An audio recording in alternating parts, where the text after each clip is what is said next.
ఈరోజు నువ్వు దేవుని ముందుకు వచ్చి నువ్వు ఎదుర్కొంటున్నటువంటి శారీరక, మానసిక, ఆత్మీయ సమస్యలను గురించి దేవుని అడుగుతున్నావు. దేవా, ఇది సాధ్యమేనా?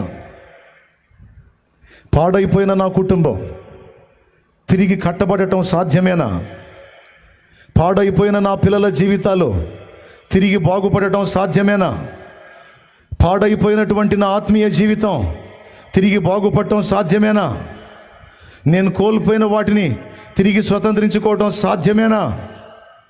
నా ప్రభు మాట్లాడుతున్నాడు, విశ్వాసంలో ప్రజ్వలించటం నీకు చేతనైతే మొత్తం సాధ్యమే.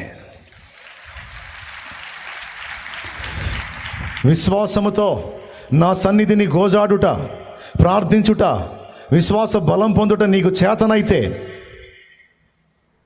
నాకు కూడా చేతం. ఏదైనా తిరిగి నేను బాగు చేయగలను.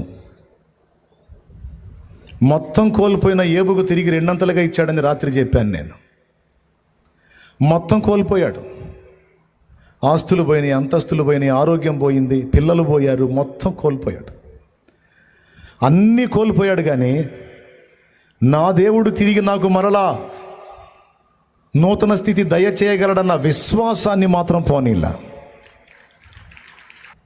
ఏబు కోల్పోయిన మొత్తం కోల్పోయాడు.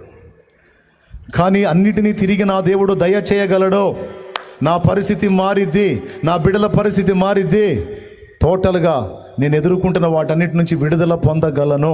ఎందుకంటే నా దేవుడు నాకు తోడై ఉన్నాడు, ఆయన చేస్తాడో అని విశ్వసించడం నీ చేతనైతే, ఆయన్ని గోజాడటం నీకు చేతనైతే, ఇక కొద్ది రోజుల్లోనే నా దేవుని కార్యాన్ని కళ్ళారా చూడకపోతే అప్పుడు అడుగు. ఒకటి కాదో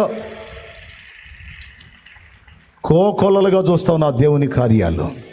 ఏ రేంజ్లో నమ్ముతావో, ఏ రేంజ్లో విశ్వసిస్తావో, ఆ రేంజ్లో నా దేవుని కార్యాలు చూడకపోతే అప్పుడు అడుగు.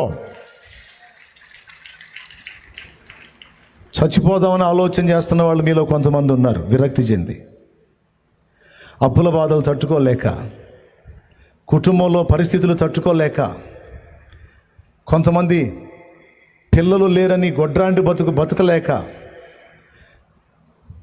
అత్తమామలో భర్త ఈ దరిద్రపదాన్ని చేసుకున్నాను, పిల్లలు లేరు ఈ గొడ్డుబోద్దానికి, దీన్ని వదిలి ఇంకొక దాన్ని చేసుకోవాలి అనే మాటలు వింటా ఇంకా నేను ఎందుకు బతకాలని ఆలోచించే వాళ్ళు ఉన్నారు. కొన్ని భౌతికమైన సమస్యలను బట్టి ఆత్మీయ జీవితంలో